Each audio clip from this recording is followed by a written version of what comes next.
being able to talk to people, I recognize that exact thing, because it would be one thing if we had, let's say we had 20 guests on for nutrition. We only had probably 3 or 4, and they all said the same exact thing of like, this is what I do and this is how I feel great. But as you recognize, that ultra marathon guy, he's eating a keto diet. Another like Carol, who we had in here, like she's more of just a holistic, like eat whole foods, like have a good base, hit your macronutrients. So the more I got exposed to more people, especially people at a high level, you recognize like there's 50 fucking ways to do this. And then it related to the work I was doing outside of both Born Primitive and the podcast, of just like really exploring how to listen. And there's where one of my catalysts has been psychedelics, but even just meditation, even walking, exercise. When you take care of your system, and that doesn't mean looking a certain way. That doesn't mean like building muscle till you look like you're perfect. It's more of like when you take care of your system and you feel grounded throughout the day, it's weird how almost like an antenna, insights come into your system. Like, and that can be an insight surrounding relationship. It can be an insight surrounding nutrition. It can be an insight surrounding business. But in order for those insights to come in, your system has to be functioning properly. Otherwise, there's so much fucking static and so much noise that those messages can't even get to you. So there's where you see like, that's the difference between, I call it like operating from neurosis versus like a deep intuitive sense of like really listening, really being almost like, and here's where even like religions talk about this, Christianity specifically, is like being a vehicle for something more profound to come through.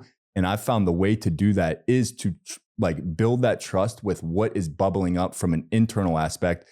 And yeah, relating it to the podcast guest, you recognize that people who are, and I wouldn't even say people that are successful, people that are able to bring their dream to life in a way that like, and for each person, your dream looks different. But like for me, it's like, okay, family, financial success, not financial success for a number, but be able to provide experiences for my family and myself, and be able to eat the way I want, be able to move the way I have it, like the basics for me that actually aren't that extravagant, and then have a connection to the divine, whatever that looks like for you. To build that dream, you have to be in tune with your intuitive sense, because just making money isn't going to connect you to the divine within yourself. And it's not going to make you a stronger connection to your intuitive self. So to me, the thread that was tied with all the podcast guests was seeing individuals, and some, I'll be candid, some, they were really successful, but my read on them was that like I wouldn't want to be them. Now that's no judgment on them. That's just kind of like,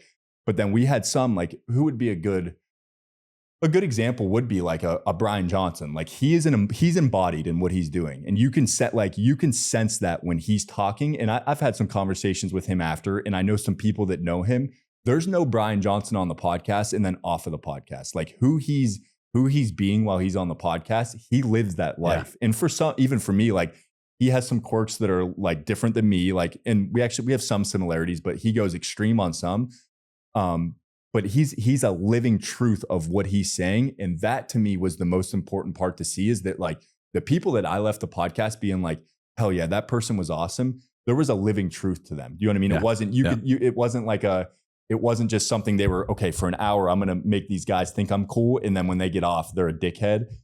So yeah, that thread, and even in the business, it was the same thing. I think business wise, clarity was, and it relates to our initial message about like the podcast, is I'm realizing more and more the importance of clarity and focus, meaning like if you can be clear and then have the humility to adapt if that clarity or the thing you're clear on ends up not being true, but then being extremely focused on cutting out the noise and going super deep on something. Because I found it's so easy, especially managing people. Like you can get done with a week and you were doing stuff the whole week, but it's not really driving the business forward. Then what I started to do is like, okay, from a scheduling standpoint, really clean up my meetings, meaning like instead of having bi-weeklies with people, go to once a month and give them, say, hey, I understand you're going to have less time with me. If you need more time, let me know. What you realize is like, fuck, we were just meeting too much. Like we didn't need to be meeting all the time.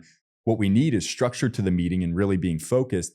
And then from a high level standpoint, really forcing myself to say, what is in the back of your head for the business that you know needs done, but you're almost waiting for somebody else to do? And as soon as that I recognize, like, just fucking do it. Do it even if it's outside of your role.